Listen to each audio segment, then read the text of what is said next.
This is the Tom Barnard Podcast. Listen live weekday mornings, 8 to 9:30, or anytime you like as a podcast on the Tom Barnard app at tombernardshow.com or wherever you get your podcasts.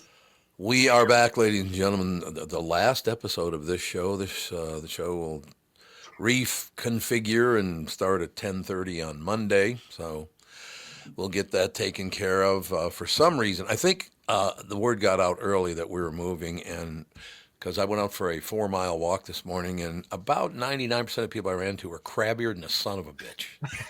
It's beautiful outside. Is it this whole court crap we're going through for, the director of this and the director of that and blah, blah, blah? And, I mean, I even popped on social media. Mm-hmm. We all hate one another. I don't know if you know that or not, but all human beings hate one another, and it's all based on sexual preference, skin color, orientation. It's like, Jesus, I don't have time enough in the day to hate everybody. Yeah, and especially like down in Florida. And I mean, I get it. People have their own struggles everywhere in the world, but yeah, when it's, 80 degrees and sunny and there's this nice, beautiful beach over here, you'd think it's a little bit easier to kind of tune out some of the bullshit and be happy. There's too much sun. Yeah. Well, I think it might be people are watching this, setting up Kash Patel and all these people. The horrible things they say to one another. Let's be honest, sir. You're a filthy piece of crap. It's like, Jesus, really? You got to get that harsh with? Look, I like Democrats. I like Republicans. I'm not big on, as you know, I'm not big on leadership anyway. Mm-hmm. You can have your Trumps and your Bidens and your whomever. Like I said, not a great president, but Jimmy Carter was a very nice man. I only talked to him on the phone. I never met him in person. But okay. I was watching this morning, and everything sucks, and you're horrible, and blah, blah, blah. So I did a little research. The ones that are chirping the loudest about, oh, you're horrible, oh, my God. Uh-huh. They're getting millions of dollars from Big Pharma. Millions. How is that legal? That's a good question, because I don't know. How? You can't accept bribery. That's basically bribery is what it is. Yeah, it's essentially pay for, hey, make sure that things get passed to make sure that it protects my business, and if it's hurt it, don't pass it. Yeah. And you have the balls to call somebody else filthy and dirty. You're the scum of the look. I know. I added it up in my head. I think 3 or 4 politicians in the world. Mm-hmm. And I'm not even going to tell you who they are because it doesn't matter. But one was a mayor. He's no longer a mayor. One was a governor. He's no longer a governor. One was a U.S. senator. Who's no longer a U.S. senator. And there's one more I don't even want to mention because you'd know who it is. They're friends of mine. I like them a lot. But I got to be honest with you. The rest of you politicians are the most disgusting human beings on the face of the earth. Can I guess that Mr. Ventura probably fit in that list somewhere? No. Jesse and I used to get along really, really well until he became governor. Then he was a total prick to me the whole time he was governor. Okay, all right. Then I'm going to have to head back to the drawing board. Who was the polar? Was Al Franken? There we go. I was going to say Al Gore. Oh, yeah. Boy, Al and I have always gotten along really, really well. Franken. The little fella. I'm sure you two get along swimmingly. Oh, God, Al Franken. Anybody who's extreme, I don't care if you're on the left or the right, if you're extreme, get the hell away from me. I don't want to hear it. I don't want to see it. Leave me alone. I had to turn off the television. But seriously, I went for this walk. It is gorgeous outside. I went for a walk. Matter of fact, I wear a sweater outside. I shouldn't have. It was too hot.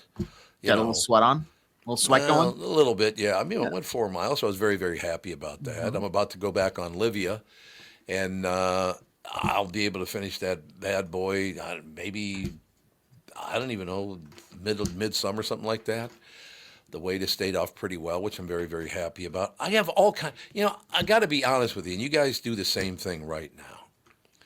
I love my father, didn't really know my dad. He was coming and going, and he was nuts anyway, so it was really hard to get to know somebody. I have lifelong friends. Some are dead, some are not. Love them dearly. I adore my wife. I'm the luckiest guy on earth. I understand that. My children, my grandchildren, most of the people I work with, but not all of them, Hold on, let me fix that real quick. And there we go. Not for much longer. Just you took him off the screen because he's black. Yeah, I think that was DEI. I think is how that works. DEI, that was DEI right there. Okay, I'm glad you brought that up because I can't go on about this because I'll get very, very pissed off. I did not know this, and I only saw it for a couple of seconds. The people on the helicopter that hit the airplane, because it's been proven now that the helicopter is the one that hit the airplane. The airplane did not hit the helicopter. Okay. Right? Yep. They're saying DEI was involved somehow. What is that all about? I don't know. I've never heard any story of DEI helping anybody out, like as far as like, you know, what it was made for. It's kind of like the Rooney Rule almost in football where like you just interview a black person and then he doesn't get hired, but you satisfy the Rooney Rule. So, but I mean, I don't know what DEI, I guess, didn't plan the flight path or decide that it would be a good idea to do a training exercise in this area. Like it didn't tell the airplane to land at that time. Like, I don't know. I feel like there's a lot more checks and balances that should have been noticed. Like nobody was looking at a radar in the helicopter to see, right, you know, we're about to collide. Traffic control didn't make it a little bit more obvious. Like, hey, you need to move from where you're at. So I think there's not one person to blame. It's probably a collective of failed checks and balances. Yeah. And I'm a little skeptical about that because I know that NTSB or whatever came out and said it's going to take them like a year and a half of investigation to come to what the actual cause of it. So I don't know, to throw a claim out there, 24, 48 hours after the crash, I think, I'm not, maybe irresponsible isn't the word, but just like, I don't think there's much to back up that claim yet. So I'm taking it with a grain of salt is what I'm saying. Okay, I have a question for you. Fire away. There were three women on the helicopter? Is that correct? I'm not sure. I have no idea. That's what I'd heard, and I'm not sure either. I just threw it out because that's what I was told, but I don't know. Okay. And they're saying that at least one of them was transgender. Is that even true? That's the problem you have. You don't even know what the hell's true anymore. Yeah, and I would say, does it even matter? Like, exactly. It's like, oh, you know, women can't drive. Like, what? Okay, come on. Like, they got into like they're not just taking regular Joe Schmo off the street and throwing them in a helicopter and saying, "Hey, good luck." And I've heard that like traffic control centers, kind of across the country, are all severely understaffed. Like, it's a very hard position, and a lot of times, the work that was done by two people is now being done by one. So I think there's kind of a huge collection of reasons why this unfortunate situation happened. But people love to just go, "Yep, it's that type of person was driving," or whatever. We can just blame one group of people. Let's try and do that. But I've told everybody before 1,000,000 times, you stay away from the kids and the dogs. I'm good to go. You do whatever the hell you want to do, man. As long as it's, you know, don't force yourself on people. That's a whole different deal. I don't care what your orientation is, what your skin color is, what this is. I don't give a rat's ass. As long as you're not a prick, I don't care. And I don't have anybody in my family that's gay or transgender or any of that stuff. So it's not I all of a sudden change my mind because, you know, of that. It just makes no sense to be as angry as we are today. It's beautiful. You said the weather there is beautiful, which is nice. I'm coming home in a couple of weeks. Looking forward to that because I haven't seen Andy in a couple of months. Got a few months now, actually. But why do people want to be unhappy and extremely angry? Explain that to me. Yeah, I don't know. And especially in this situation, because a lot of the stuff that they're all saying is going on. It's like it doesn't have anything to do with flying a helicopter. Like, it doesn't matter if you're gay, straight, or otherwise. Like, it doesn't mean you can't fly a helicopter any better or any worse. Yeah, and I'm having a little trouble finding like identities of the three persons who reported the helicopter. But what I am able to find, according to the Associated Press, is that it was a 3-person crew that Defense Secretary Pete Hegseth added that they were, quote, a fairly experienced crew from what he's aware. So there you go. So, where's the news getting all this? That was a quote that he said in a presser about it, but I don't know about the other claims that you're talking. Like, I feel like people are just pulling stuff out of thin air, to further some narrative that they want. I mean, facts are going to come forward at some point. Let's not jump to the conclusion of what facts are not, right now. Right. And a lot of times, especially with like when Trump was like, "Oh, it's DEI," like I feel like a lot of times we'll kind of think out loud as he's thinking through I wish he wouldn't do processes. that, Like yeah. there was the Clorox, should everybody drink Clorox thing, where like, did he actually think everybody go out and drink Clorox? Probably not. No. But he's like in his Was it mind. he's like- Clorox? yeah, I think it was. It was like some disinfectant. or Yeah, something. he was like, It was oh, a well, 'cause disinfectant. it kills 99.9% of germs. Like, what if we drink it? And then everybody was like, okay, no. But he just says kind of the first thing that comes to his mind. So he doesn't. He talks out loud. Yeah. Yeah. Or he thinks out loud. Yeah. Let me say it again. 4 people that I know, and other than that, leave me alone. Honest to God. And it seems to be getting worse, not better. The hatred is getting worse. And I just don't understand. Man, why don't you look at the good things in your life, your family, your friends, your job? Well, not necessarily your job, but I just, man, it's hard to watch the news now because everybody's such an asshole on the news now. Why? Because that's what sells advertising. It makes Well, that's true. That's As we what's- go to Phil, let me say this. The one thing I really do like about watching some of these court proceedings is when the Southerners get involved. Well, let me just ask you a question or two about this. Is that how it happened in your mind? I declare. just Gary Jones. I do declare that y'all, it's like, Jesus, these Southerners really lay in, and they do these long pauses too. It's like, I think maybe we have a problem. And then there's Jesus. usually one like Southern old timey saying that'll be like, oh, this is angrier than 2 raccoons rustling in a rucksack. That's exactly what I'm talking about right there. Like, Jesus. It's like a movie, for Christ's sake. Yeah. All right, we got to take a break and bring some Hunyuk on. I don't even know who he's probably got a Southern accent. That's what I'm thinking. I'll talk some sports with you if you'd like. Does thinking about retirement, how about, does thinking about retirement, I wonder if Josh Arnold would be pissed off if I read the commercial like that. Does thinking about retirement make you uncomfortable? Sometimes the anxiety from wondering if you've saved enough can be overwhelming. I know that. But what if I told you you could ease those tensions in just 48 minutes? My guy, Josh Arnold, Mr. Money Talk, can sit down with you and get you on the right track for your financial future. Josh has navigated it all when it comes to uncertain market and economic conditions, and he'll always provide straight talk, never sugar-coated advice on how to reach the finish line with your retirement goals. Do not let your financial worries give you an ulcer or keep you from calling Josh right now. His 48-minute no-obligation consultation could be just what you need to feel better about your future. Call Josh 952-925-5608 and set up your free 48-minute no-obligation consultation. That's 952-925-5608. Investment services offered by Josh Arnold Investment Consultant, LLC Security Investment Advisor. Past performance is no guarantee of future results. All investment is they all involve risk. You know that. All investments involve risk. All comments and opinions of Josh Arnold do not constitute investment advice. I am a paid endorser. This is Brett Paul from Valley Buick GMC in Apple Valley. We have always had a professional sales staff on our show floors, but recently have added a few more to the arsenal. Neil Hadding was a salesperson at Valley for over 2 decades, probably the best truck guy around. He left for a management position elsewhere, but decided to kick back and return to work with thousands of his old friends and customers. It's a similar story with Tim Condon. He spent many years in the sales and finance at Valley before spending time in Alaska, to the relief of many, many friends and customers who returned a few years back. Not a returnee, but a welcome addition to our seasoned staff, is Charlie Fink. Charlie followed Neil to Apple Valley to head up the finance department. He is well known to many Twin City car customers after being in the business for over 3 decades.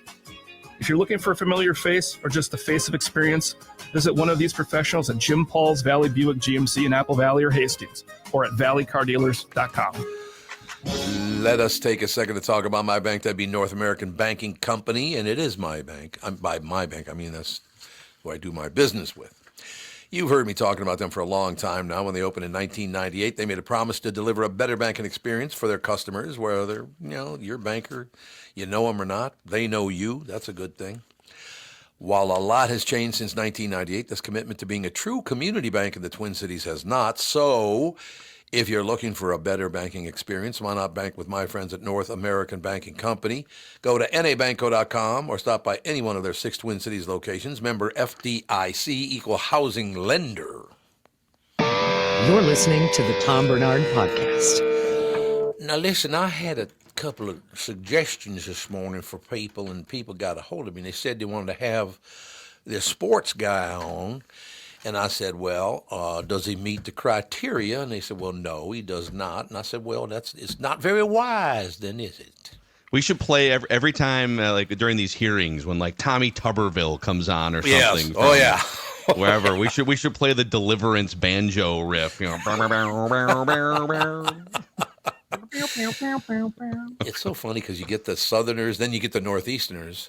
Let me just tell you something. It's like all of a sudden. With their monocle, yeah. Yeah, they got the monocle. Yeah, there you go. I just, honest to God, Phil, we're not going to spend a lot of time on it, but I sat down, got back from this magnificent walk. It was although everybody I ran into was crabbier than a sunbitch on a beautiful day. It's Friday. Yeah. Why are you crabby on a Friday? It's a great point. No, it's a valid point. Yeah. I think people are watching the news right now, and they're watching this whole thing go on, and they're all pissed off on one side or the other. Both sides are pissed off about it. I don't get it. Yeah, I think like because I know you guys were talking about the DC helicopter plane crash tragedy. Yes, I think what's frustrating whether it's that or any situation, it's through the media and social media, it's such a ready, fire, aim way that we go about discussing it. It can't just be that we let this breathe for 2 hours or I don't know, like 2 weeks and let an investigation play out and then have some strong opinions. Just the fact that immediately we have to be like placing blame, and I don't know, man. Like everyone needs to take a deep breath and let the investigation play out over a couple weeks. Well, let me just ask you a question as we get to sports here this morning. Do you think the Vikings have never won a Super Bowl because there's too many white people on the team? Yeah. That actually might be a valid argument. Yeah, there you go. He jumps right on. Might be, if you go back and watch some of those Super Bowls in the 70s, it is you might not be wrong there, Tom. Mm-hmm. Yeah, right. Philadelphia is like about to erect a statue of their one white cornerback that's like the lone white cornerback to start in the NFL right now. So yeah, I think you might be it is great. I love it. Oh my God. Named Cooper, by the way. We found like the whitest name possible for Cooper Cup. Well, so there's two high-end Coopers right there now. There are, yeah. Cooper Cup and Cooper DeJean. Yeah. But Cooper Cup, would you name your kid Cooper if your name was Cup? I love alliteration. Strongly consider it. Wouldn't it be better to name him Tim, so his name would be Teacup? Come on. Yeah. What do you think? Okay, I can get with you. Puns and alliteration, I think, and then you're setting your kid up to have to fend off being made fun of. What you're doing is toughening them throughout their childhood by giving them a weird name. I may be telling you a story or not. I can't say for sure, but there may be somebody out there whose name is Barnard. Why would you do that to your kid? That's bold. It's a bold play. Like Mackey, Tevy. Yeah. We got Agerson. Agerson.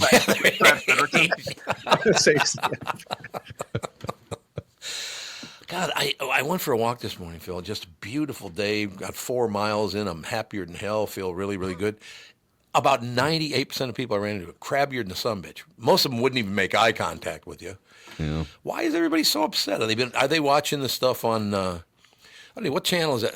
Is it all channels that's bitching at each other is on now? It is, but I feel like I've heard you bring up the people not making eye contact with you on the walks thing. Right. I feel like your community seems crabby. Like if people can't get up in the morning and at least say hi to each other on their morning walk. I will tell you what it is, and I know what it is. Because you have to remember where I am right now, there's not a lot of Minnesotans here. So I am a hell of a lot bigger than about 98% of the people. Then I'm just here to tell you. Why is Bernie Lauer calling me during the show? Bernie, you should answer it. No, don't. Typical move from Bernie Lauer, who's the sales director here at KSDB. He's on vacation. What the hell is calling me? He is on vacation. Yeah. What a dope. He might be in a different time zone and doesn't realize what's happening right now. Well, yeah. Why would you want to know what time the show's on? What the sales manager. I'll call him later on. I got to be honest with you, though.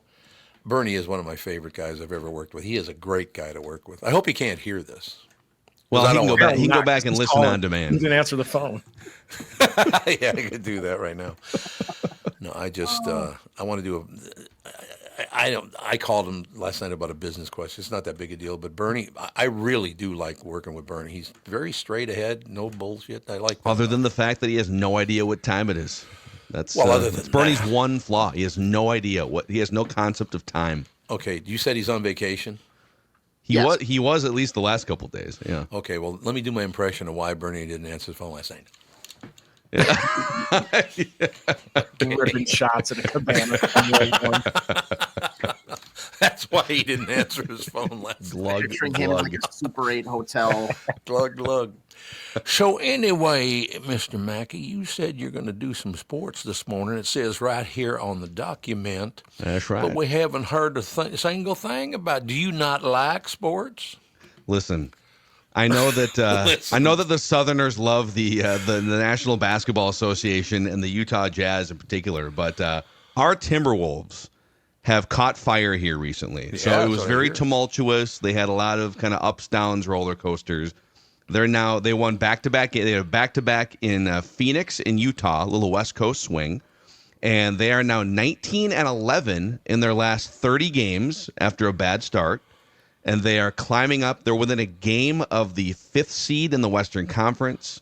They were down, last night they were sleepwalking for the first 10 minutes. They were down by like 15 points to the terrible Utah Jazz.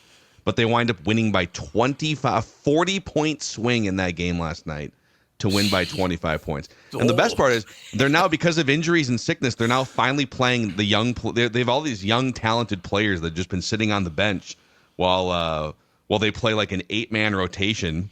And so we're finally seeing some of the young players come out, and it's a fun time to be watching the Timberwolves, I guess, is my story here. That is nice because they've been terrible for most of the beginning of the year. Yeah, they traded Karl Anthony Towns right before the season, and Right. I still think you had to trade him at some point. He was about to make $60 million here in a couple of years, which is absurd. Sure. But it took them like 2 or 3 months, and now they're back to being competitive. We'll see what happens. Why don't we point out why it is that athletes make so much money? It's not because they're so good. It's because I'm the owner and I'm richer than you are. Well, that's what the it's thing. all about. People get mad at the athletes, like they're no, making $50 million. Well, yeah, he's making 50. The owner's raking in $200 million in net profit every year off the. And by the way, as fans, we are the reasons for watching the games, paying for tickets, paying for the $15 beers and everything that drive up the market for everyone. Jerry Jones, I don't know, maybe Judd brought it up. Jerry Jones was one of those guys, you had to know how rich he was. Everybody had to know how much money he had. Yeah, and he's going to tell you, and he's also going to tell you he's in charge. Like, he's been getting just dragged through the coals these last couple weeks because of they hired Brian Schottenheimer, and his press conference was not necessarily the most glowing endorsement of a new head coach that you hired. So he's been front and center in a lot of headlines this week. Did you guys? But did Judd talk about that press conference this week? The Jerry Jones. It's one of the most. So the Cowboys, they let Mike McCarthy, the old coach, they let his contract expire, which is super weird. Usually coaches get fired or fired. Like, that's the only way you really leave an organization. And so they hire the son of Marty Schottenheimer, who's in his low 50s. He's never been a head coach before. And there was a Friday news dump last week. It's like they whiffed on their first 5 choices and said, I guess we'll settle for Brian over here. And so the media was grilling. Jerry Jones is sitting next to Brian Schottenheimer at the introductory press conference.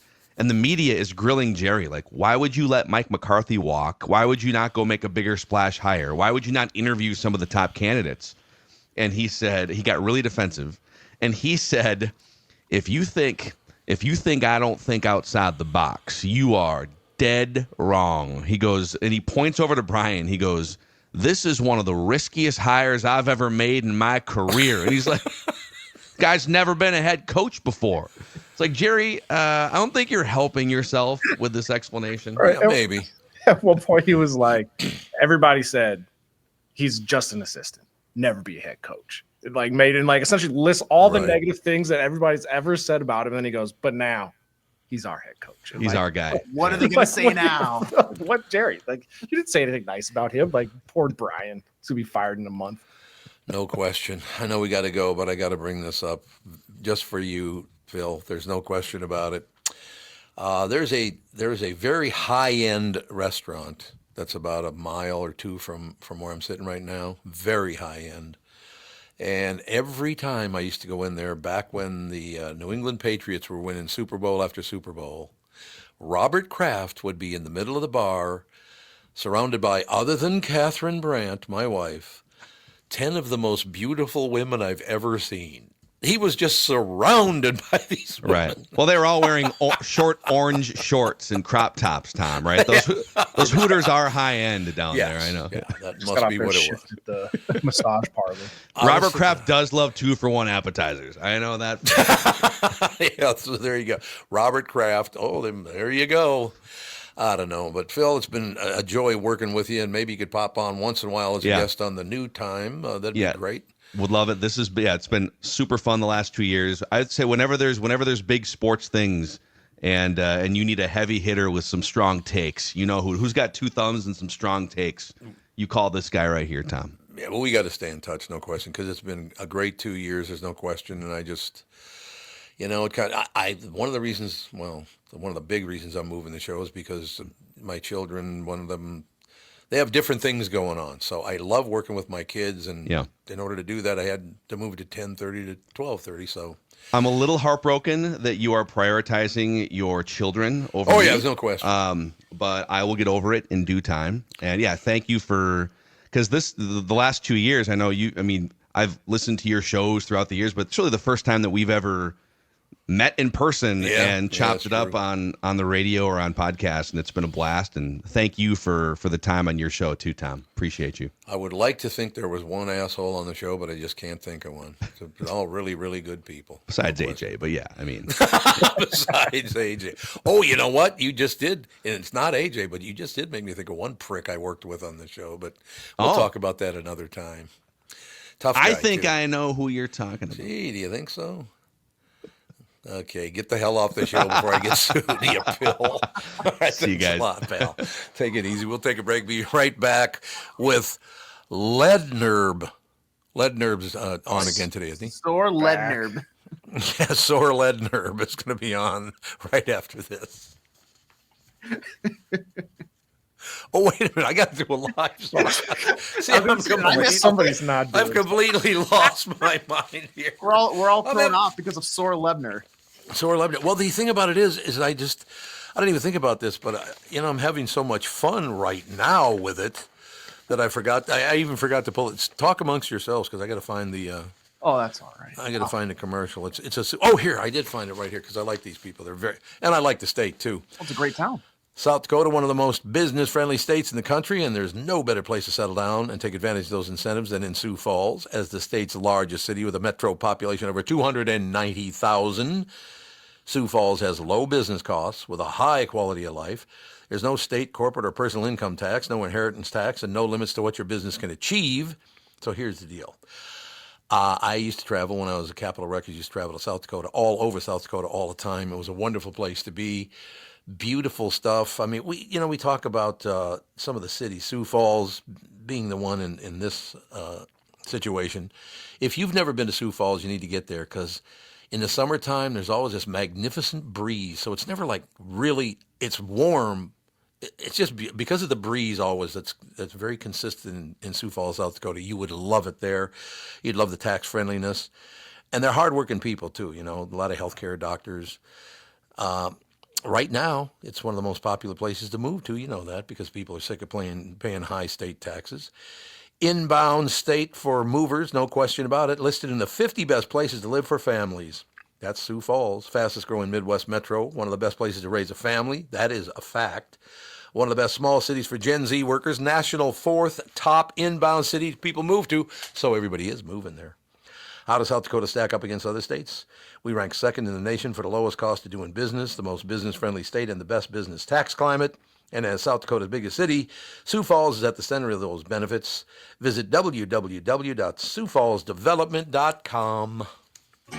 from Bradshaw and Bryant, Michael Bryant. What's up, Allie? Oh, not much. Doing my usual thing of telling people they shouldn't be texting and driving. In Minnesota, you can't have your phone in your hands. You can use, hands free, but you can't have your phone in your hand for whatever reason. And that's why they made the law the way they did, so that police officers could see a phone in your hand and you got no excuse for why you got it there. Do people know that that's the law? I hope so. I mean, they used to follow it, and then kind of COVID kind of made people forget. And now it's like a freewheeling world out there with cell phones. Let's say you get pulled over because you do have a phone in your hand and you're not watching where you're going. You got to be in pretty big trouble then, I would guess. Well, the first one's not as bad. It's the multiple ones, the problem. And once people start stacking them up, then they have a big problem. And then what we're doing in car accidents is we've started bringing motions for punitive damages, because I'm trying to use the civil law any way we can to stop this, because it needs to stop.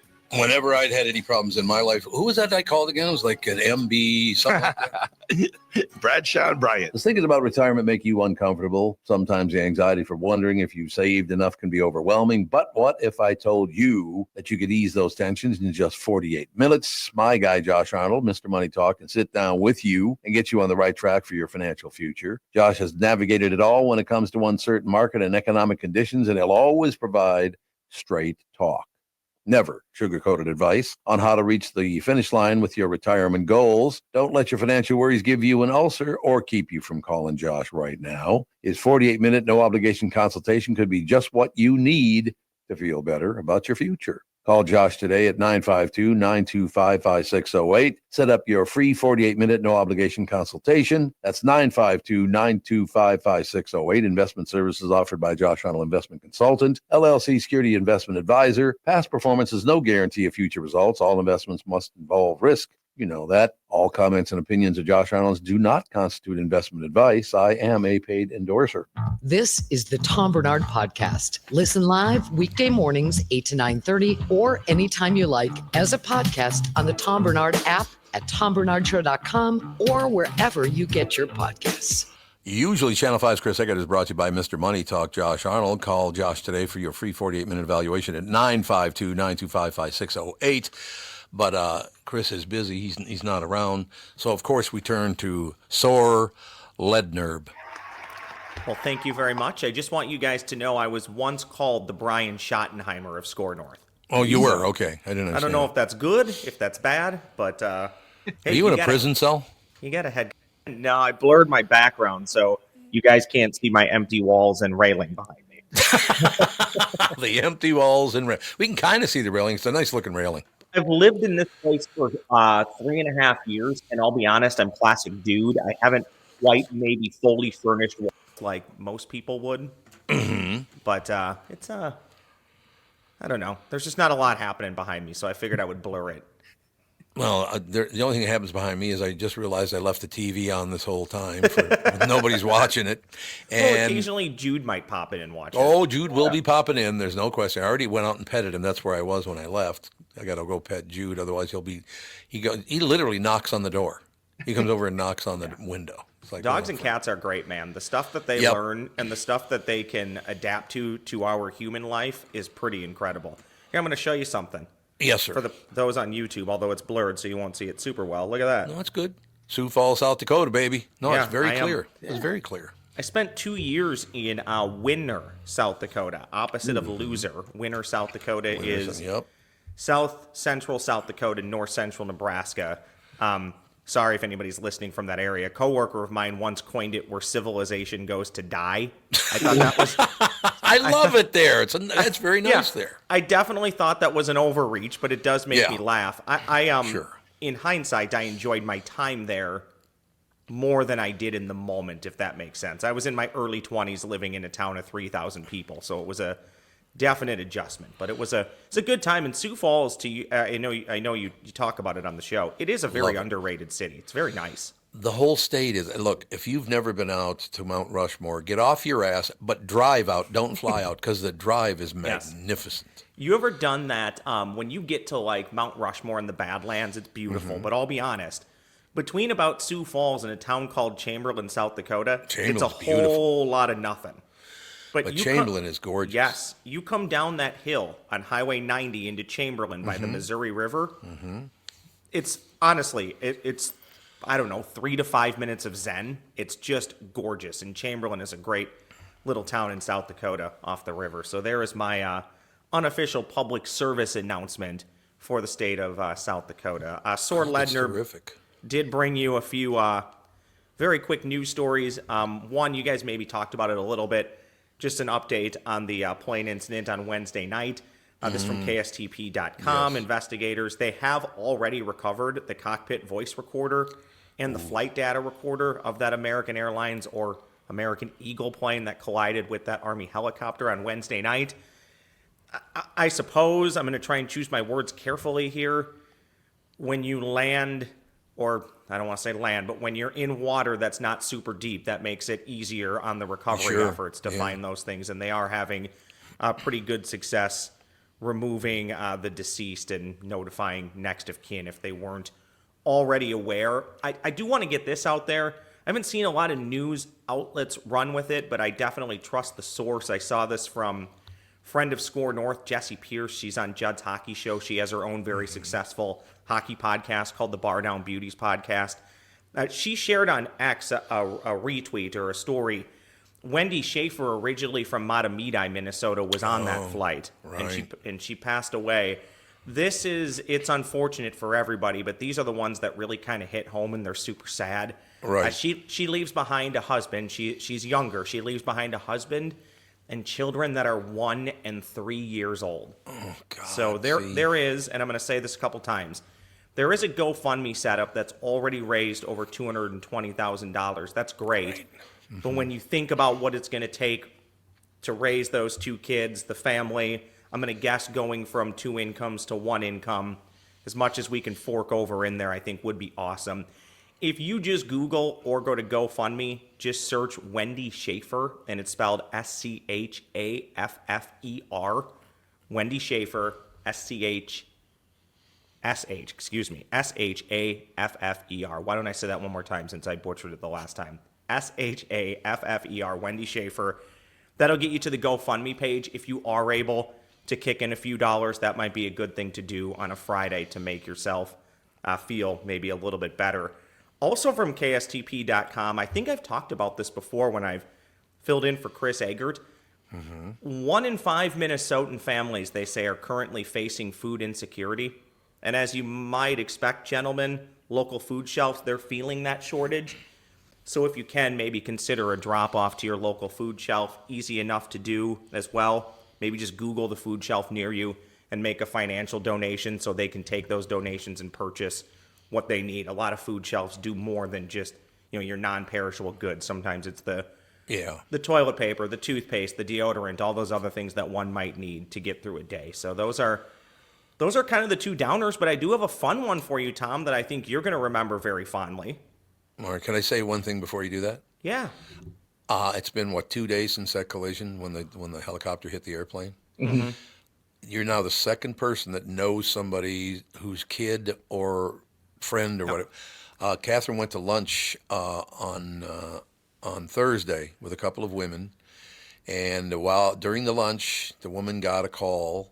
One of the women did, and she said, "Oh, what?" Got up and was screaming and crying. Wasn't her daughter, but her daughter's best friend was on the airplane. So, I mean, look at the connection you've just made. Chances are with 67 people, you know somebody or somebody knows somebody that knows somebody on that airplane, man, or in the helicopter. Well, it sounds so easy to say, but it truly is a small world. How many times do you realize in your daily life, you know somebody really well who also knows somebody really well, and you never knew that they knew each other? Yeah, so, absolutely. Yeah, that absolutely does happen. I do want to, shout out's not the right word, but we've talked about it on the show, and I'm trying not to make, this is not to be comedic. I have always been into aviation stuff, and specifically when things go wrong. And one thing aviation does really well, they tend to learn from these mistakes. And I don't know, mistake's the wrong word, sorry, I'll retract that immediately. But they tend to learn from these incidents and get safer. I'll tell you this, there was an incident, a plane was supposed to land at Flying Cloud last week and had no front landing gear. God. They diverted to Twin Cities International or MSP International. If you want to Google that and listen to the air traffic control audio of that, you won't hear anything more professional than this air traffic controller talking to these pilots, and you would never know anything is wrong. and they were able to successfully land that plane. And then I'll say this, I listened to the ATC audio from this incident. The 3 to 5 minutes afterwards, when they're talking to the fire department, directing planes to get nowhere near the airport, don't take off, it's fascinating, interesting, but it also does tell you, we'll see what this report says, but these people know what they're doing. There are systems and processes in place. So I do think we can largely trust getting on planes still. Okay, here's my quick feel good. 54 years ago today, Tom, can you name the top song in the UK that then would become the top song in America? 54 years ago today. That's what you're talking about? That's Is what that I'm 71? talking about. Okay, 71. It's a British song, you said? Yeah, that's really helpful. My sweet Lord. I have less of an idea now than when we first asked. That is a fact, by the way. It's true. 54 years ago today, My Sweet Lord by George Harrison reached number 1 in the UK pop charts. It would hold the same position in the US, Ireland, Canada, Australia, Belgium, Sweden,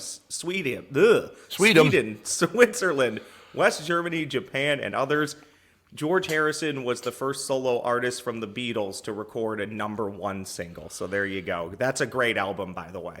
Oh, God, yes. Magnificent. It's kind of weird you brought that up because on my walk this morning, all these old songs from the early 70s kept popping in my head, and I don't know why. And maybe, remember the song Wonderful Babies? Yes, I do. AJ knows this about me. My music's all over, but I love that 70s, 80s Yes. is my wheelhouse. And then crappy, like, 2000s pop punk.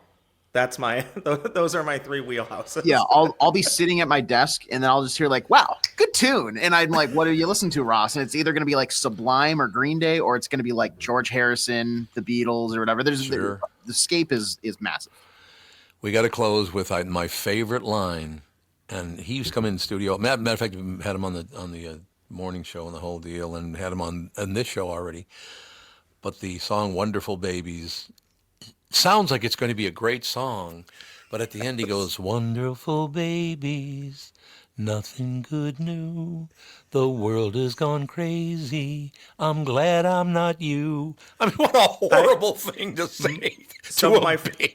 I'll close with this. Some of my friends talk about this often, especially when everybody, I think, has these memories. You grow up, you listen to a song, you think it's a feel-good song, then 15 years later you listen to it and you're like, what was I thinking? This is a downer, or this is awful. You know, the one that I think of, and I'll leave you with this, I think AJ and I have talked about this, there's a Third Eye Blind song called Semi-Charmed Life. Yeah. And you listen to it and you're like, this is such a fun, great song. And then when you get older, you're like, oh, it's talking about sexual activities. It's talking about drug use. It's talking about a lot of different things. Yeah, I thought you were going to go with the Pumped Up Kicks. Oh, that like wildly famous. Boss, and then Boss of the People. And then you get older and you're like, oh, they're talking about a school shooting. School shooting. Yeah.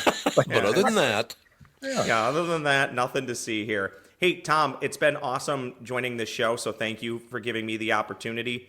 You're a great human being. You're a great dude. And I told this to AJ, and I think he relayed it to you. I'm going to reach out to you separate, and I'm going to drag you on my much smaller, much less famous Minnesota sports podcast, and we'll talk about your unfiltered feelings, okay?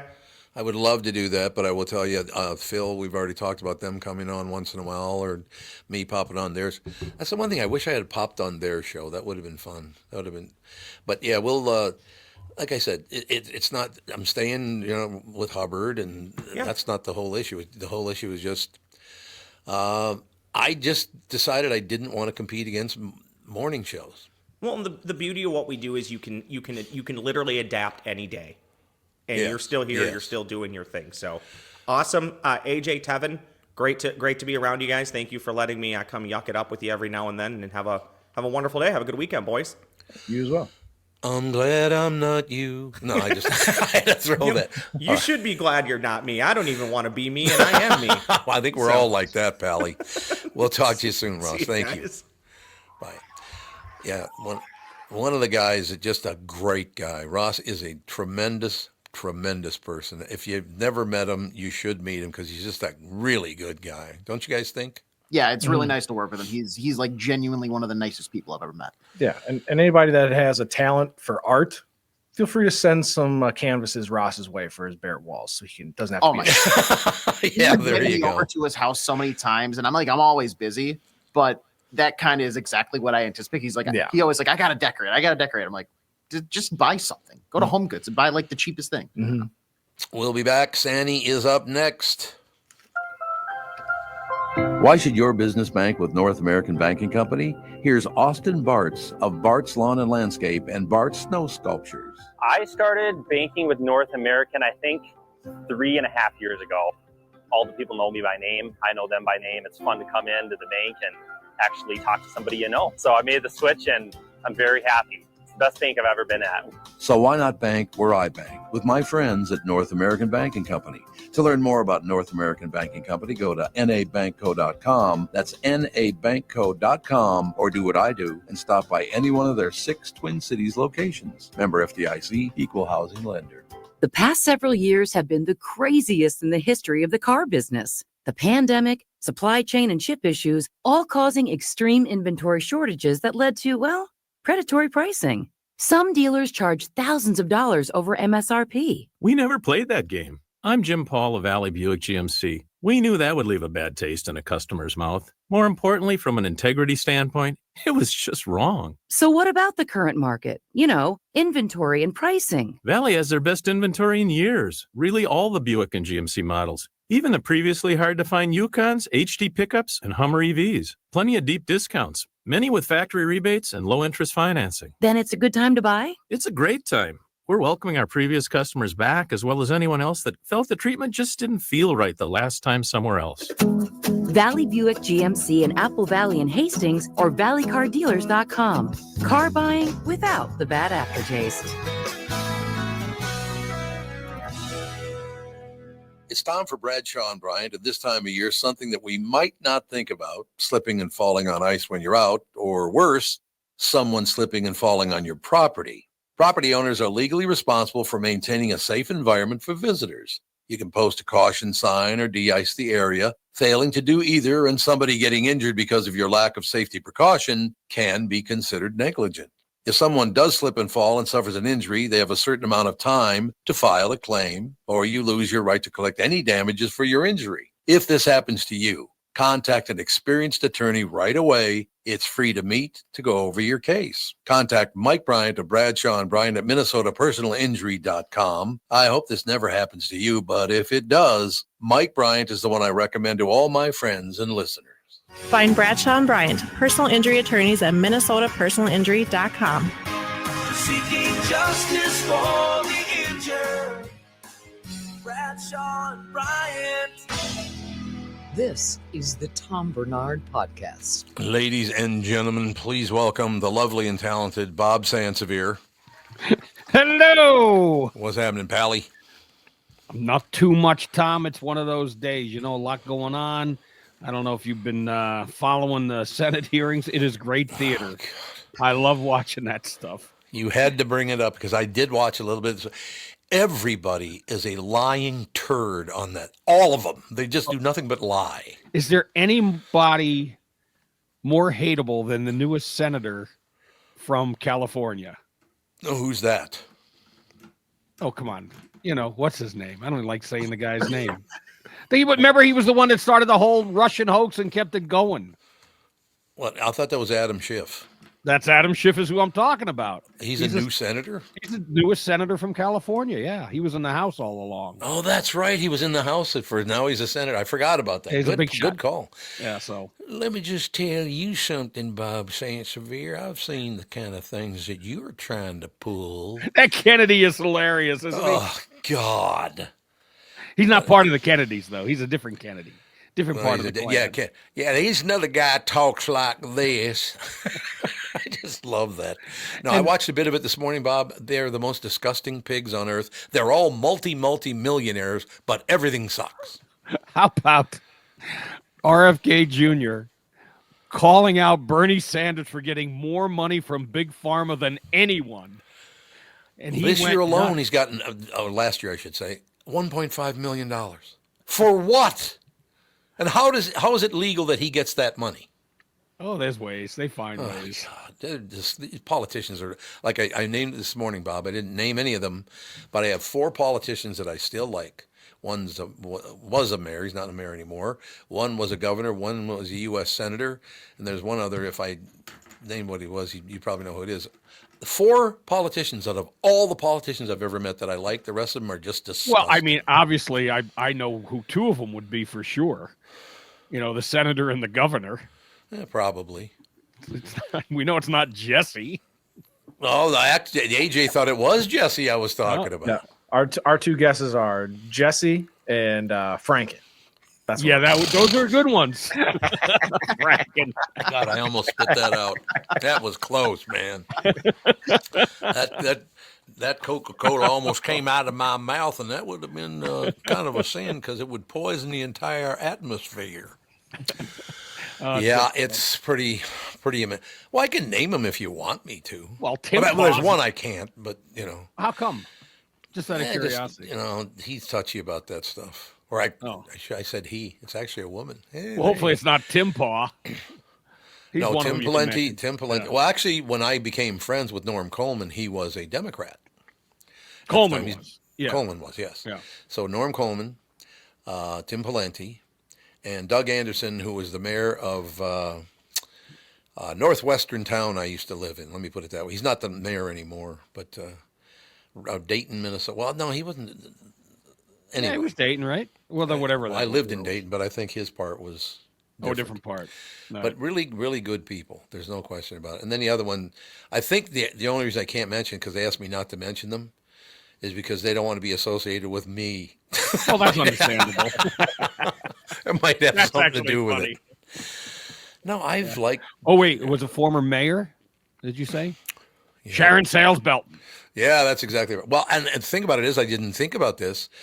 When I first knew them, 3 out of the 4 were Democrats, and now 2 out of the 4 are still Democrats. It's just that Norm Coleman moved across the aisle. So everybody thinks I'm just this hard right guy or whatever, or hard left guy. That's the one thing I do love.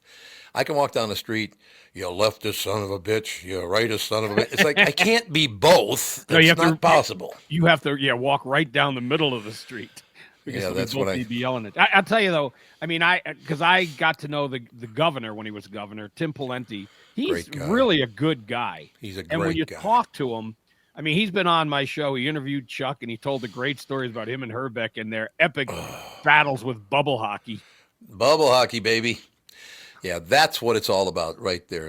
And there are other politicians I did like. I don't hate all of them. It's just a lot of them are not my kind of people. They're in it for the money. We know you're in it for the money. You always try to point your finger like everybody else is making the big dough and not you. You're lying through your teeth.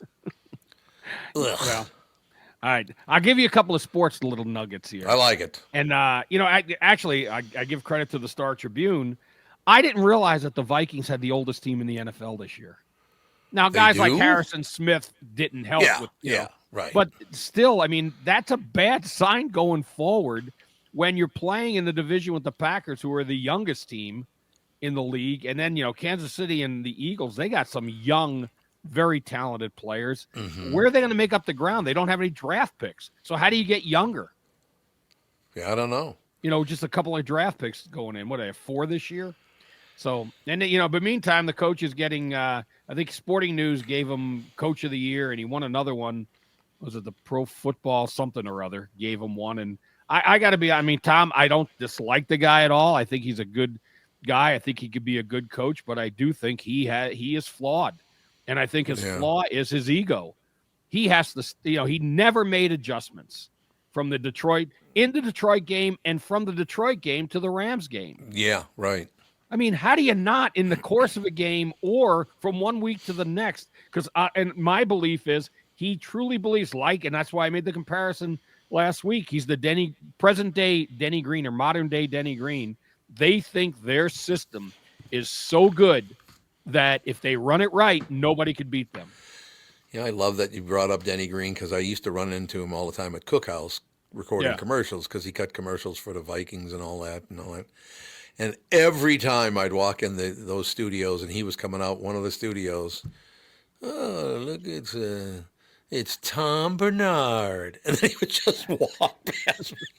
He was not too happy to see me. Let me put it that way. The one thing about Denny, he was consistent.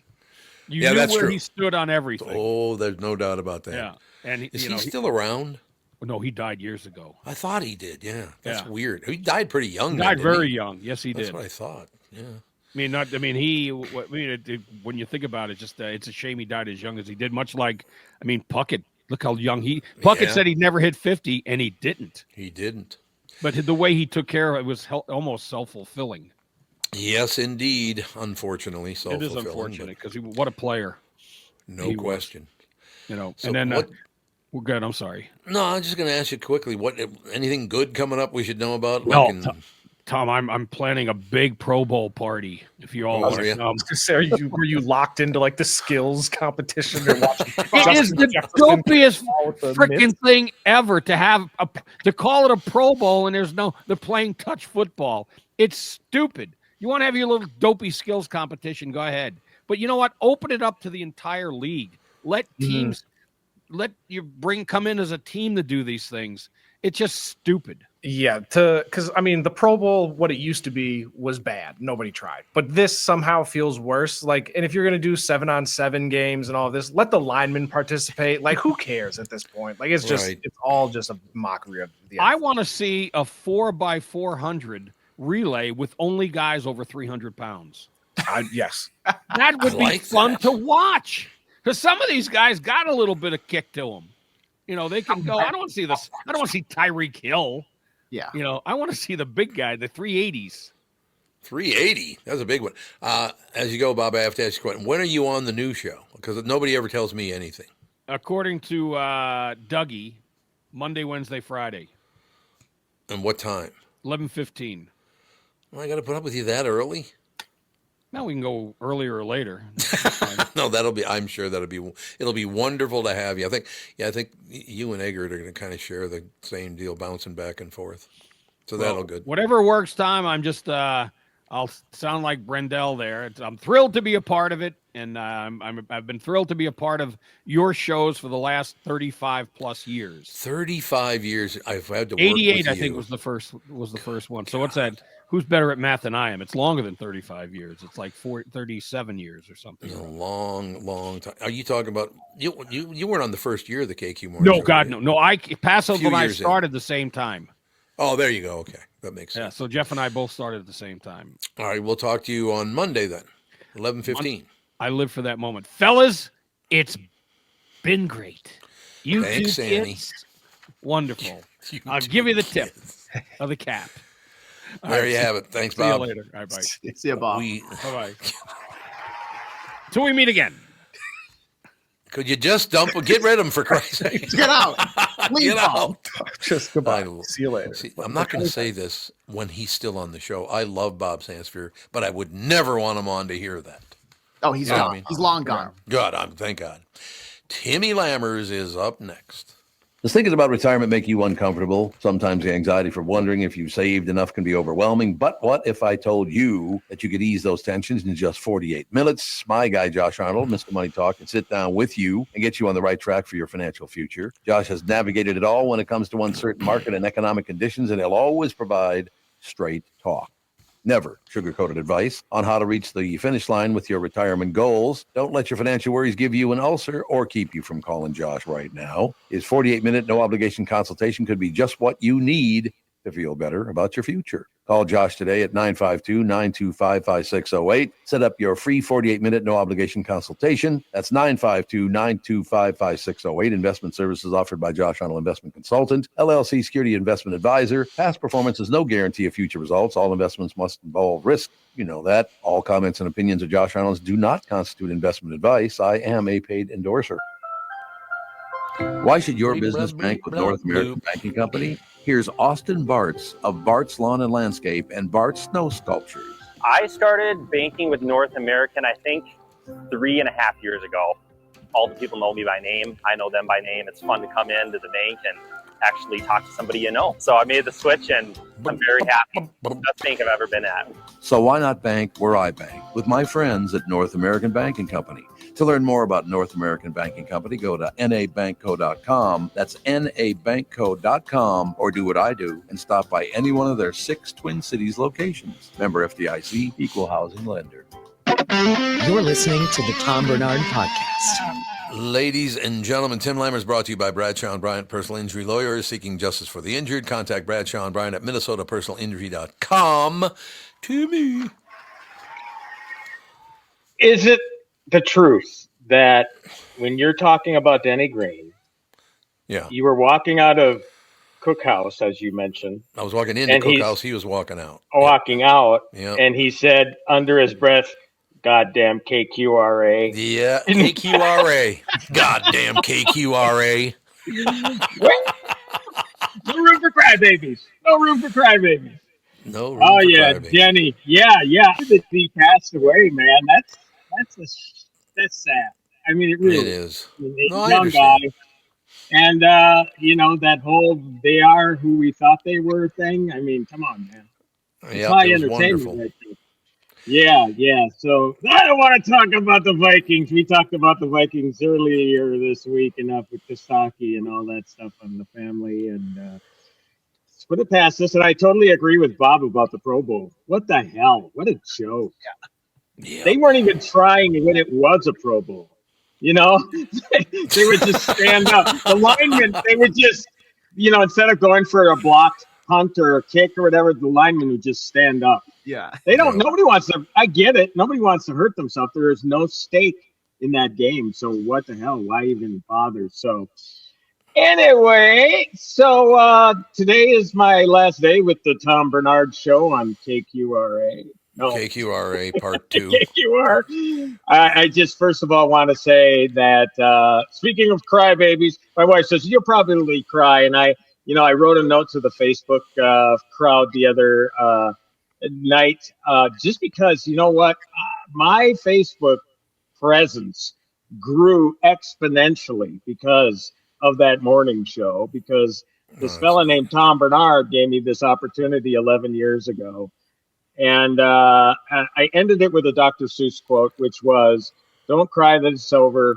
Just smile knowing that it happened." Something to that effect. I love that quote. That's a great quote. Yeah. And it's the absolute truth. I mean, look, my career has gone to places I never could have imagined because of you, because of my wonderful sponsor, Mike Bryant.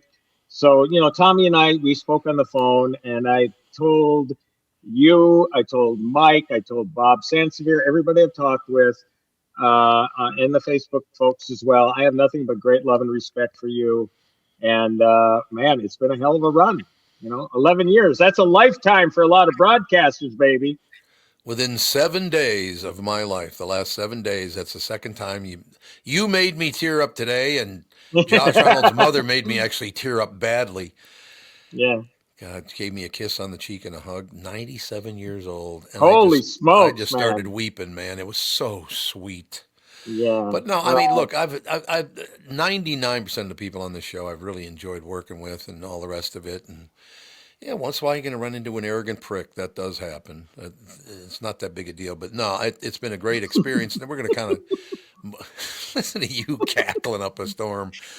Well, I was pointing. People that are only listening, when you said once in a while I run into a prick, and I point at myself. Yeah, well, there is that, exactly. And, it's one of those situations you never know, what's going to change and what's going to shift, and maybe we'll end up working together again anyway. Oh, sure, yeah. I mean, I was telling everybody, I mean, the biggest benefit of all of this, and this is something that's irreplaceable, is that, the working gigs, they come and go. But when you can establish great friendships like I have, yep. And there's a laundry list of people that I named on Facebook, starting with you, obviously, Catherine, but, JB, the Philly Dog, Bob, Mike, the late, great, and he was great, Pat Eberts. What a wonderful man. Pat. God, I miss And I Pat. never would have entered his orbit had it not been for you. So, I mean... Amazing? Yeah, he was. So, I mean, that's the best thing about all of this, is that I got a lot of great friends out of this. I have Me too. nothing Absolutely. to complain. Nothing to complain about. I am entirely grateful for this opportunity. So I have to mention John Lastman as well. Lastman, I'm still in touch with. Yeah, I'm still in touch with the Chucker. And then of course I got to know Kevin and AJ a bit too. So a lot of great people. So again, instead of I was going to end with it, I thought, well, let's just begin with it. And just to tell you that I'm entirely grateful for it. And again, you know my phone number if you ever want a dopey ass movie guy. Well, I think we got to do that. Definitely. No question. And one thing about Lastman before you move on, John Lastman, the Chucker, one of the most brilliant bits of all time. I don't think it'll ever be topped. He was brilliant at that. But I remember one time I was walking up to Byerly's, which used to be about a block and a half away from the old KQRA studios. And he's walking back from Byerly's. And I talked to him a little bit. And, so I walk my way. He walks his way. I turn around and look at him. His right back pocket was about 2 inches thick with Byerly's gift certificates. It's like, okay, Lassie. God, I'll never forget that as long as I... One thing about that studio I do have to point out, when I got in a battle with the Minnesota Vikings, God, 30 years ago or whatever, 35 years ago, whatever. Remember those... Now, you worked in the old studio over there in Golden Valley, didn't you? Or did you never work? No, I did not. I didn't join you guys until, it was 11 years ago. So that's true. You were in the St. Paul one. The building was right next to a bunch of townhouses, right? So if I looked to my left out, I could see the decks of all the townhouses. And I went after the Vikings one time, and the Vikings got all pissed off at me. The people who lived even though I didn't know them, never met them, every one of the people that live in those townhouses came out with big signs. Tell them all to go to hell. So that was wonderful support I got in Golden Valley too. Great memories. Let me tell you something. There's an answer to all of this. Win the damn Super Bowl. Yeah, that'd be good. That wouldn't be bad. Yeah, that would make everything go away. Everything would be hunky dory until the next year when we'd want to repeat. But no, just give me one. I don't want to start growing a beard and leave it grow for the rest of my life waiting for them to win because, but again, I mentioned the other day, the kids have the instructions to do the happy dance on old Timmy's grave whenever that, when I go to the great writer's room in the sky. So great writer's room in the sky. Yeah. So, where I can write about, they finally won. Damn it. So anyway, I'm sorry, go ahead. It was, I think, Lastman and Dave Hamilton, when they took a long time to sign Kirby Puckett. Those guys came up with Carl Cough Up the Cash. And I don't know who made the giant poster, but it was a poster of Carl Pohlad vomiting up money. It was fantastic. God, what a time. Well, again, hey, at least they won the freaking World Series a couple times. Yes, so. They did. Well, that was just a short time ago. That was only, 40 years ago? Yeah, well, only 87. We're going on 40 years. But again, they did it. And I can live in peace knowing at least the Minneapolis Lakers won back in the day. Back in the day. Yeah, that was a long time ago. My mom used to go to Lakers games to see George Mikan. So, my God. Yeah, craziness. So I am here to do a movie review. Yeah. It's just a very, very slow time of the year. Obviously, the NFL playoffs going on. Studios are being very touch and go with their releases. This week, actually, I was going to review a horror thriller named Companion, but then the trades are telling me that Dogman is going to be the big release this week. And I thought, okay, let's go to Dogman. I talk enough about horror movies. Let's go with one for the entire family. There's this cartoonist / children's book author named Dave Pilkey. It's spelled D-A-V, but it's pronounced Dave. He did a graphic novel series called Captain Underpants. And that's how I became familiar with that because my youngest son loved Captain Underpants. Well, he also did this graphic novel series called Dogman, where there are two. Well, it takes place in OK City, where a cop, Officer Knight, and his dog named Greg are pursuing the evil cat named Petey, voiced by Pete Davidson. Petey leaves a bomb for them. They try to defuse it. Everything goes boom. Everything is okay on the dog except for his everything's okay on the officer except for his head. Everything's okay on the dog except for his body. So they fuse the two together. They put the dog's head on the officer, and he becomes a super cop called Dog Man. And he spends the movie pursuing the Petey, the evil cat, but then this evil fish, Flippy, starts to take over the city, and Flippy is voiced, one of the reasons I had to see this, voiced by Ricky Gervais. Oh, God, phenomenal. He is phenomenal, and it's clean. It's clean, folks. He keeps it, PG. It's a PG movie. And, these movies make me smile, and I'm glad that you've gotten to experience that twice in your life, Tom, not only with your kids, but with your grandkids. There's nothing better than seeing a movie where families are there and the kids are giggling and just having the times of their lives. And that's what makes movies great. That's why Dog Man is a great movie. 8 out of 10 on the Lammer meter. I'm not going to end this with a Lammer hammer. It's on the Lammer for Dog Man. So just a fun movie. It's like a comic book come to life. The way that they film it, and they did this with Captain Underpants too. It's really, really inventive stuff. It's not par for the course stuff. It's really, really good. So yeah, I would suggest you take your kids, take your grandkids. I mean, even there's enough laughs in there for adults. If you just want to go by yourself, that's fine too. Or take a date, whatever the case may be. But Dog Man. I will say this. The first time you said that word, Jude came and looked through the window the whole time you were saying the word dog. And then as soon as you stopped talking about the word dog, he left. Dog.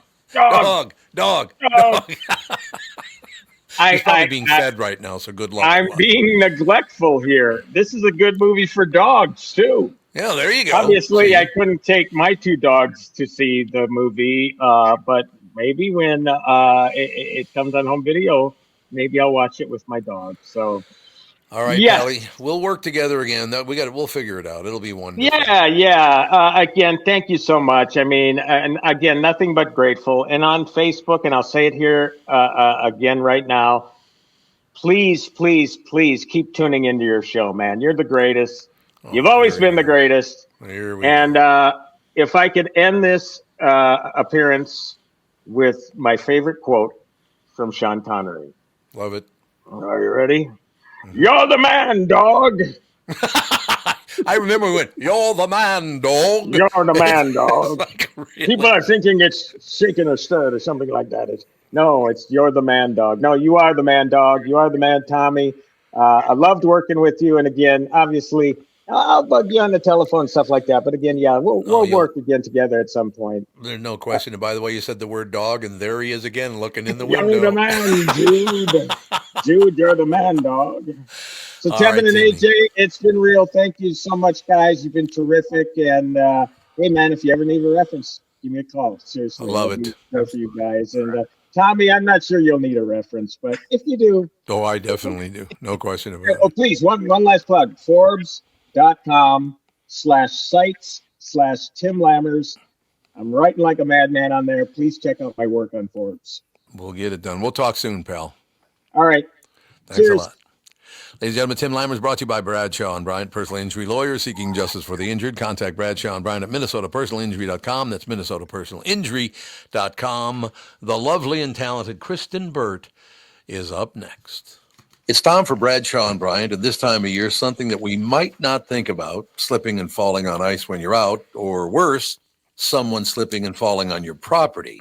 Property owners are legally responsible for maintaining a safe environment for visitors. You can post a caution sign or de-ice the area. Failing to do either and somebody getting injured because of your lack of safety precaution can be considered negligent.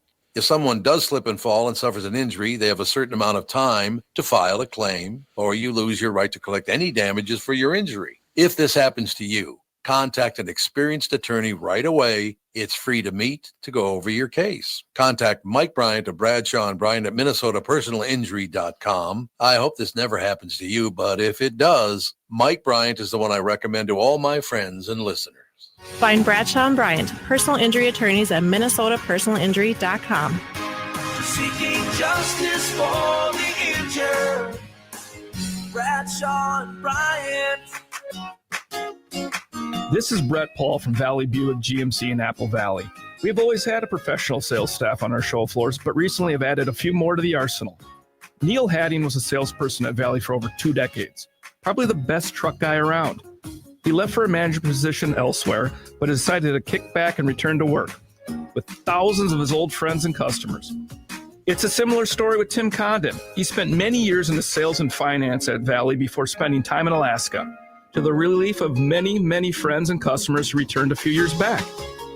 Not a returnee, but a welcome addition to our seasoned staff is Charlie Fink. Charlie followed Neil to Apple Valley to head up the finance department. He is well known to many Twin City car customers after being in the business for over 3 decades. If you're looking for a familiar face or just a face of experience, visit one of these professionals at Jim Paul's Valley Buick GMC in Apple Valley or Hastings, or at valleycardealers.com. I hosted my show on the radio for 40 years. Now I host the Tom Barnard Podcast, and I'll tell you, I've never seen the passion and engagement from our audience as I do now. I know we also have businesses that listen to our podcast, and it got me thinking, wouldn't it be great to help those businesses grow by telling my listeners about them? So here's the deal. If you own or handle marketing for a business, would like to have my audience buy your product or service, visit TomBernardShow.com, keyword partner, and we'll put together an ad campaign to help your business. That's TomBernardShow.com, keyword partner, and thank you for listening. You're listening to the Tom Barnard Podcast. Kristen Bird Entertainment News brought to you by North American Banking Company. Go to nabanco.com to learn more. Member FDIC, equal housing lender. She said 14 years ago, I'll be there when this show goes away. You did this. It's your fault. It's all my fault. Always is. Actually, it's not going away. It's just going to move to a different time. But unfortunately, some of the people on the show now cannot be on at that time. So they'll be replaced by other very good people. But what's new in your world, sister? My goodness. Always lots of things happening in Hollywood. Did anyone watch Fire Aid last night or catch a clip or anything else like that? I did not. Yeah. I saw a few highlights on social media popping up. Yeah, it looks like it was a really good concert. I mean, from everything that I've seen, I always had to go and catch. No Doubt is like my jam. I was like, that was my era of like concert going. So I always love seeing No Doubt back together, but a really good like collaboration, I think, and obviously for a great cause. That is a wonderful. How is everything going out there now, Kristen? I will tell you that it is much better. Having rain last weekend was good. We will have more rain coming up next week, which will also help that. The containment of the fires is now at like 95%, 98%. They are allowing some families back in to see their homes to see if they can collect anything, if anything survived the fires, because now, FEMA's coming in to do the collection of all the debris at this point. Okay. So, yeah. And so now this is the beginning of the long journey back to rebuilding. Yeah, it's a tough road, as I pointed out when I was in 7th grade, our house burned to the ground, and I mean burned to the ground. And going back there after, about like a week after it happened, that's tough to go back and look at all that rubble that used to be your house. I will tell you, if just anyone wants to know what survives a fire, because we've been seeing a lot of the footage from people, your Stanley Cup. Not the Stanley Cup from the NHL, but the Stanley drinking cup that everybody has that's very trendy. Those withstand fires. It is unbelievable. It's been like this crazy testament to the company and whatever materials they are using. I wouldn't drink out of that Stanley Cup due to all the toxins in the air and everything. However, it will sustain a fire. So maybe we should build all the homes out of Stanley Cups. I got to ask you this question. You might not know this, and it's kind of a goofy question to ask, but I was thinking about this morning on my walk. What was the most expensive house that burned to the ground? Do you know? I don't know the answer to that question. That's a good one. It's got to be 20, 25, 30 million dollars for one house. Pacific Palisades. Well, the interesting part is that the higher tier of homes, and I'm talking about in that 20, 25 million, those are the ones that did not burn. Really? I would say a lot of the homes probably in the, let's say, $5 to $15 million range were the ones that burned. And it just depended on the section of the neighborhood, because you have Tom Hanks, who lives in probably a $35 million home that didn't burn. Steven Spielberg's home was saved. But it really had to do with locale. It had nothing to do with like your home's worth more. The firefighters tried to save that first. It had nothing to do with it. It just really was the direction of the fire and the wind. According to the New York Post, they said that the most expensive home that burned was in the Pacific Palisades, and it was worth $125 million. Oh, Jesus. Oh, no. Does it say who owns the property? It's an 18-bedroom mansion. It doesn't say. Devin Pittman's his name. Devin Pittman owns the house. I'm going to borrow some money if it's yours, from the Devin. top of the mountaintops of my $125 million home burn. Somebody named Austin Russell, who is the boss of Luminar Technologies, and he's 29 years old. Good for him. Wow. He's 29 and he's got a $120 million house. That is tech bro money. Yeah, and the show or the house was also featured on the 4th season of the hit HBO show in Succession. Really? There you go. So yeah. We lost a TV location. We lost a lot of TV locations in the Altadena fire. They were, oftentimes those like quaint, all-American type of homes, neighborhoods. A lot of those, unfortunately, were lost. Like even like the home from the movie Carrie, the classic one, not the remake that they did. But yeah. That's tough. Sad. It's got to be tough to just be sitting there and it's still all that rubble and all that. I mean, we're not allowed in those areas. I don't even know what it looks like through the naked eye. They really have set up like Brentwood. I know Palisades, Altadena. If they don't have the National Guard guarding that area for security, some of the wealthier homeowners have hired private security to make sure that there is no looting, which is great. I mean, honestly, there's no reason for me to be jumping into Malibu for what trauma, footage that I'm taking. It's sad enough that everyone lost their homes. We know that those homes are gone.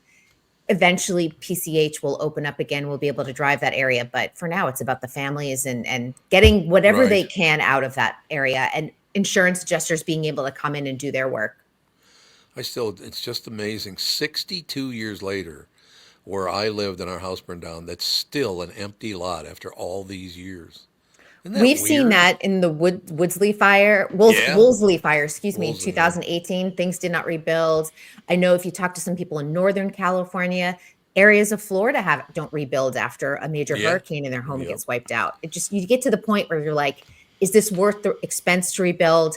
Can I sell it to a developer? Will they take the risk? And if not, the land becomes untouched. And maybe, I don't know, with the way climate change and everything that's going, maybe that's the better option. Yeah, it's a possibility. No question about it. I have to ask you one thing to kind of hopefully brighten the mood. I'm hoping in any case. I've been talking about it a bit lately. Billy Bob Thornton was on the show, 2 weeks ago? Is that about right? 2 or 3 weeks ago, right? I think 3 weeks ago now, yeah. It was 3 weeks ago now. But Billy Bob's always been very, very nice to me, and as hard as he works and producing things and acting things, all the rest of it. Have you ever seen Jane Mansfield's Car, the movie? Never even heard of it. It's a wonderful, wonderful movie with huge stars in it. I mean, Robert Duvall's in it. You go down the list, tons of stars in it. The movie's fantastic. And the reason I'm bringing it up is I wanted to ask you, how does it happen? A movie with that many big stars in it, really good movie, and it just never went anywhere. How does that happen? It can be marketing dollars. There's so many things that play into it. It could be marketing dollars that they didn't put the push behind it initially. Yeah. Could be the time of year. Sometimes they release things like that type of movie. Like, you don't really want to release an art house film in July when you have a Marvel movie coming or Mission Impossible. Right. Sometimes it can be solid counter programming, like Oppenheimer and Barbie became really good counter programming. People saw one or the other, or the two of them teamed up and people saw Barbenheimer, which was smart. But I think, in all honesty, sometimes movies just don't get their due. And eventually they find an audience sometimes 10, 15 years later. And a really great example of that, and this is so funny because it's timely to this week, Romy and Michelle's high school reunion was not very well received when it came out, but later on it became this odd cult hit as it, replayed on cable and people saw it on streaming, to the point that Mira Sorvino and Lisa Kudrow are now doing a sequel to the film. Are there over a lot 20 of years movies later? Is there a lot of movies like that would be really great movies that just never made it? Nobody's ever heard of them. Is there a place to look for those kinds of movies? I would say social media is probably the place where everyone starts to discover these sort of cult hits now. And it kind of catches fire and people go, oh, well, why did I miss this random movie? And then they go back and watch it and everyone sort of rediscovers it, which I think is great. And that's the benefit of having this incredible library of material available to us on the internet now. And we'll get through this very, very quickly. But most of my life, most of my career, I've been running around like a madman, going here and going there. I mean, back in the day before IT, when you had to go from city to city to city to work and all that stuff, it was even much worse then. But I've been very, very busy for years. You know what Catherine and I started watching 2 nights ago? Never seen it, ever. And I think it's terrific in the 2 episodes I've seen so far. Catherine and I just started watching Parks and Rec. Oh, that is such a great show. It is really good. It's such a good cast of characters, too. Yes. And I mean, so many of them have gone on to even greater success than what they had on Parks and Rec. So, oh God, it's so good. I'm kind of glad I've never seen any of it, because there's like 6 seasons or 4 or 5 seasons, something like that. I think it was about 6 seasons, somewhere around 6 there. seasons. Yeah, So and Amy Poehler's fantastic. Oh God. Yeah. And it gets zanier. They lean into the quirkiness of the show as they do? the first season, you always just try and get your feet wet and just try and make the series happen and get the audience in. And they lean into the quirkiness as the series goes on. So I think you'll love it. See, I mean, that's the wonderful thing about IT now, is you can go back and it's all available. You can find anything you're looking for, like Jane Mansfield's Car or Parks and Rec. That's been off the air now for how many years? About 7 or 8. It ended in 15. Really? Because it was way pre-pandemic. 10 years ago now, I guess. Yeah. So you guys I would say too, when it comes to Parks and Rec and shows like that, I think things are hard in the world right now. I really think that comedy, we're going to start rediscovering, whether it's older properties or bringing comedy back to the forefront with new TV shows and films. And I'm looking forward to that, to be honest. How do some of them get kind of left out of the mix and you literally cannot find them? An example of that would be, and it's a very, very old TV show. It's probably 60 years old or something, but it is a real hard time. Maybe you can now, but I was looking for it a year ago. You remember The Untouchables?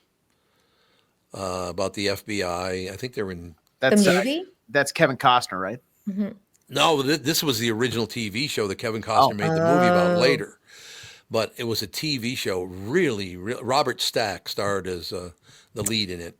Yep. Really, but did you find it, Devin? I mean, I found like a little synopsis of it. 1959, lasted for 4 seasons, and I don't know. I would assume maybe Tubi. Is it available for purchase anywhere? Sometimes, you can purchase it, but you can't stream it if you already subscribe to a service. Oh, there you go. And it looks like it. Yeah, you can either buy the complete series on Amazon, or it looks like you might be able to watch it on YouTube if you just it's probably like some low quality stolen version of it.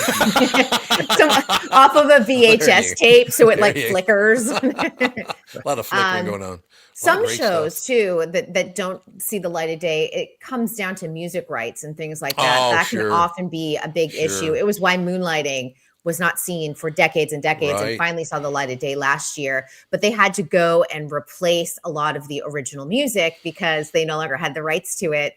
And they had to put in, public domain music, which was similar, but not exactly the same.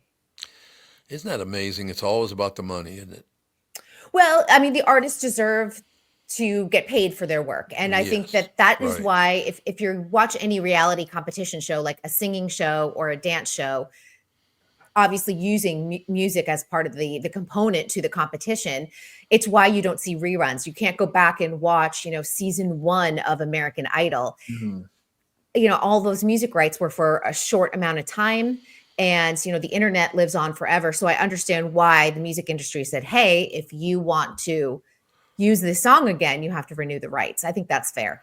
Yeah. And like a lot of music based shows, I think that's probably one why there's not a lot of them. Like Glee was probably the last big, we're going to use other people's music. Otherwise, you had like Empire and Star and other music shows where they like, we're just going to make our own music. So we own the rights to it and don't have to worry about any of that. And if you listen to Netflix, because they're the king of this, if you watch any of the reality shows that they do, like a Selling Sunset or anything else like that, they will create original music, but it'll be like, and it will literally be what's happening in the scene. Like, she went down the street to buy a house and a cocktail, like something. If you listen to the lyrics, it's absurd, but it's very cheap, affordable music that they create for the show, and then they don't have to worry about it, and they can show Selling Sunset forever and ever and ever, even if Netflix no longer exists. God, I love our listeners. I just was sent this. This person sent me this thing. I was looking at it just now, and there was a show back in the day, about probably when The Untouchables was on, called Candid Camera. You guys remember that with show? Alan Funt, right? With Alan Funt, yes. There's a video on here, and I didn't listen to it, obviously. It was printed out, thank God.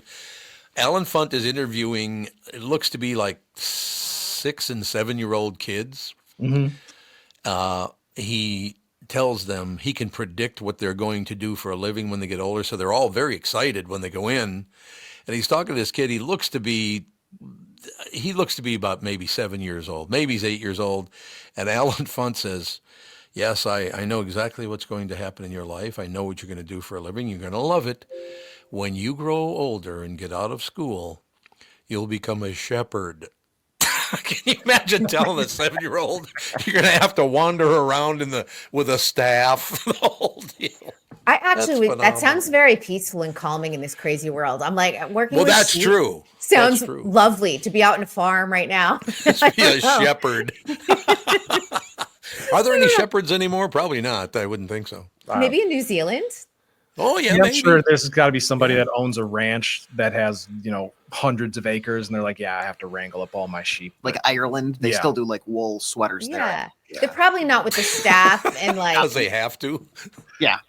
Yeah, but they're probably called like a ranch hand or a ranch owner, ranch manager. Yeah. Like, I don't think they're out there with like the stick and like a robe, like a biblical robe. This Alan Funt and their thing, business card says shepherd. On the Alan Funt show, they show the kid a picture of a shepherd, and he's like, "Oh no!" He's horrified. That's what he's going to do for a living. So what else is coming out there? Honest to God, I know I talk about it quite often, but thank God for what's happening in television now with Netflix and Prime and Hulu and all the rest of it. There are so many great things to watch that I never got a chance to because I was always on the road doing this, that, or the other thing. It is really nice to be able to sit down and watch Parks and Rec from the very beginning. I love that. It's a great experience. Yeah, it is very fun to watch a show from the beginning. I know Younger has reappeared on Netflix, and I've been watching all the TikTok videos of everyone going, have you seen this show, Younger? And I'm like, it was on TV Land, but a lot of people didn't have TV Land. Right. And Peter Herman, who is one of the stars of the show, a very handsome actor, by the way. Bill and I, when we watched the show originally, we called him Impossibly Handsome because he would like appear on the screen and I'd be like, look, it's Mr. Impossibly Handsome. But he is Mariska Hargitay's husband. Oh. From Law and Order SVU. And people on TikTok are like, I cannot believe that this is Mariska's husband. He is so hot. Like, and it's all these like 21-year-olds talking about him. I'm like, where have y'all been these years? They've been married a long time. Well, there you go. See, I don't know. But like I said, it's a great era to be watching things. There's no question about it. Absolutely. There's so much to watch. And like I said, I gave you a whole list. I know you didn't write down, and I know you did not watch a single episode, but you got a lot to watch. Look, you've ended my show for years and years and years. Now you'll begin my show for years and years and years. So I will be yelled at the beginning of the show, not the end of it. So we are here to set the tone, whether it's the top of the show, the bottom of the show, somewhere in between. Now, I can't get too deeply into this, but, because I'm a very touchy guy, but Tevin, AJ, all the people that have been on this show, except for one person, was a massive pain in the ass. But in any case, this has been a thrill. Most of the people will reappear at points here and there and all the rest of it. We're just, some of them cannot do it because they're already working at that hour, but we'll work it out. This has been a great experience going from, 37 years at the Q. And then they had to lie, of course, and tell everybody I retired because they're scum of the earth. But other than that, having this to go to after going through that crap with that horrible company, it's been a great thrill, and we'll continue it on. But unfortunately, just at the new show will be on from 10:30 till 12:30 every day. We did kind of a survey, and a lot of people said, God, I wish you were on during lunch hour. So now we will be. So that'll be good. I'll be on at 10:45. 10:45. That's your deal, 10:45. Yes, but listen, we have to get Tevin and AJ somehow sneak back on when the Baldwins actually premieres, because we need to talk about Hilaria, because we've spent so many months. That's what's going to be tough for AJ. You got to work during that time, though, do you not? Yeah, well, not all of it. Maybe not all of it. Yeah, there might be a day or two here that I have a lighter schedule that we can carve out some time for sure. And if Tevin stops robbing houses and stuff. Oh no, you're building a business or something, not robbing it. Yeah, we'll see how it goes. There's been some developments that have maybe put some pause on some things, but it should be hopefully getting itself taken care of. But I am just happy because as long as I've been on the show, Tom, I've heard all these stories about people that mysteriously vanish off your shows that you may or may not have gotten fired or fired personally. And now I get to add my name to that list. No, wait a minute. Let's go through it. Who did I get fired? Did Tom Barnard fire Tevin? I don't know. I'll write that book one day. Did Tom Barnard fire? Who did I fire? I don't even know who I fired. Is that the name of your memoir? Yeah, I'm calling the Star Tribune. But who did I fire? That'll be my deal. I don't know who that would be. God, I would have fired everybody that's ever left the Tom Barnard show, whether they've gotten promoted to go across the country or whatever the case may be. They're like, yeah, Tom definitely fired that guy. Tom fired me. Yeah, okay. Yep. Yeah. What does it say about me? I'm still here 12 years later. I wish I would have fired a lot more people. Thinking about it, looking back now that they're talking, I wish I would have fired a bunch of people. That would have been a lot of fun. I'm trying to think of who did I fired a couple of people, but not very many. I think it was only 2 or maybe 3, but I'd have to go back 100 years on that one. I'm not really sure. First of all, let me just say this in closing. I was working for Dave Hamilton at the time when I was at KQRS at first. He left after a while, but I worked with Dave Hamilton for decades on that show. And if you think I could go over Dave's head to fire someone, you are nuts. There is no way Hamilton would have done that. So blow it out your ass is basically what I'm saying. Is that fair? Yeah. All right, we'll catch up. All the best. Thank you to all of you. You did a great job. The show will go on, but it'll be on at a different time and some yuck people, I guess. I don't know. But Kevin Kristen and Burt. AJ, I love you both. Well, See you in the group chat.